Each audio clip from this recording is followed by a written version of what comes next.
உண்மையிலேயே பாஜகவுக்கு தான் பயம் வந்திருக்கிறது.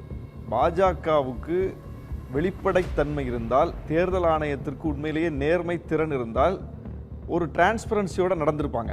எதுலையாவது ஒன்றில் அவங்க வெளிப்படைத்தன்மையோடு நடந்திருக்காங்களா? தேர்தல் ஆணையராக இருந்தவர் தேர்தலுக்கு சில மாதங்களுக்கு முன்பு திடீர்னு ராஜினாமா பண்ணிட்டு போனார் அருண் கோயல். ஏன் ராஜினாமா பண்ணார்னு இதுவரைக்கும் விளக்கம் இருக்கா? குடியரசுத் தலைவர் அந்த ராஜினாமா கடிதத்தை 2 மணி நேரத்தில் ஏற்றுக்கிட்டு அவரை பண்ணி அனுப்புனாங்களே, ஏன்னு ஏதாவது தெளிவு இருக்கா? அதுக்கப்புறம் ஏற்கனவே அது காலியாக இருந்த நேரத்தில் தான் இவரும் இன்னொரு தேர்தல் ஆணையரும் ராஜினாமா பண்ணிட்டு போனார். அப்போது இதை நம்ம பார்க்குறோம். அதுக்கப்புறம் தேர்தல் ஆணையர் நியமன அந்த குழு அதில் உச்சநீதிமன்ற நீதிபதியை நீக்கிக்கிட்டு இவங்க அமைச்சர்களை கொண்டு அதில் ஒரு குழு அமைச்சு போட்டாங்களே, அது முறையா?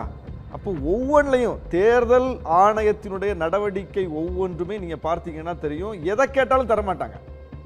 இப்போ சண்டிகர் மேயர் தேர்தலில் வெற்றி பெற்றது இந்தியா கூட்டணி வேட்பாளர். ஆனால் அந்த தேர்தல் ஆணையர் அந்த வெற்றியை திருத்தி பாஜக வெற்றி பெற்றதாக அறிவிக்கிறார். இது எப்படி வெளிப்பட்டது? இந்த நேர்மை திறனுள்ள தேர்தல் ஆணையம் கண்டுபிடித்து வெளிப்பட்டதா, அல்லது சிசிடிவி காட்சிகள் காட்டி கொடுத்ததா? அங்க இருந்த கேமராக்கள் காட்டி கொடுத்தது. கேமராக்கள் காட்டி கொடுத்து எலெக்ஷன் கமிஷன் அம்பலப்பட்டது.